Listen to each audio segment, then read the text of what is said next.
Hello my dear investors. In this video I'll explain the cash flow data that I put inside my spreadsheet. Now the difference between cash flow and income statement is the income statement that basically it says every single year how much money the company got in income or they lost. But the cash flow states the actual numbers that went in and out of the company. So let's say a company sold a product and they're getting the money only in the next year.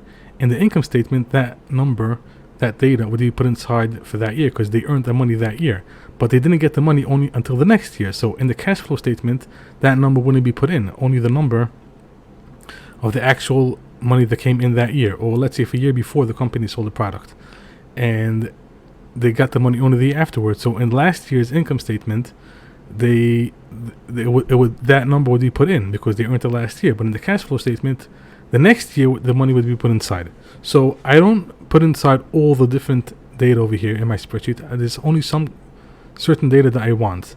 So the cash flow starts with the net in earnings, and then it says depreciation, amortization, all different kind of things that went in and out of the company. And this is what I call net operating cash flow. So net cash provided by operating activities was 512 million. So that's my first thing I put inside my spreadsheet is net operating cash flow. So over here we have for 2002 and in the year 2021 512 million. That's over here 512 million. Now the second thing I put inside is capital expenditure. Now what capital expenditure is how much money the company had to invest in the company or in acquisition. So over here this would be in the second part of the cash flow statement, which is investing activities. So over here, purchase of property, plant, and equipment. So this is the 151 million. That's the amount of money the company invested in buying property, plant, and equipment. And over here, the third number, which is 475 million, is acquisitions and purposes of non-controlling interest or net of cash received. Okay, so over here we have all the different things the company invested. So what I'm looking for is how much money the company invested that year in all different investing activities. So that's called capital expenditure. It could be maintenance. Let's say if a company has full of assets and had to fix the assets, it has to do all kind of maintenance. And it could be acquisitions.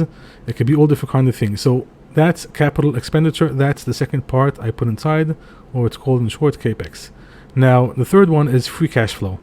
Free cash flow is when you take the net cash provided by operating activities, this number, minus the money that the company used in investing activities, because this number is how much money the company got from its operating activities.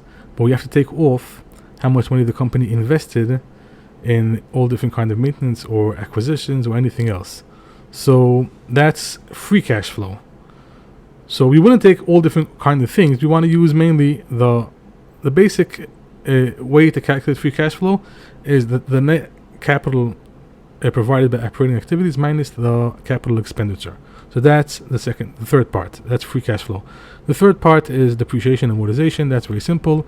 Every company has assets. The assets depreciate after, or it could be anything. It could be even a truck. Let's say a company bought a truck for $100 million, for $10 million, and its lifespan is 10 years. So each year the truck is worth less, $1 million. So that's appreciation. Amortization is in intangible assets. Depreciation is intangible assets. Now I also put an inventory. Inventory is basically, it belongs in the balance sheet, it's not in the cash flow statements. I just put it here because I don't want it to be in my income statements, and I use it afterwards. But inventory, that's a basic, all the inventory the company owns. I put it here just it's easy for me to put it inside. I like my income statements to have only the things I want to calculate. So this is the part of the cash flow that I put in over here. Thank you very much, and I hope you enjoy the video.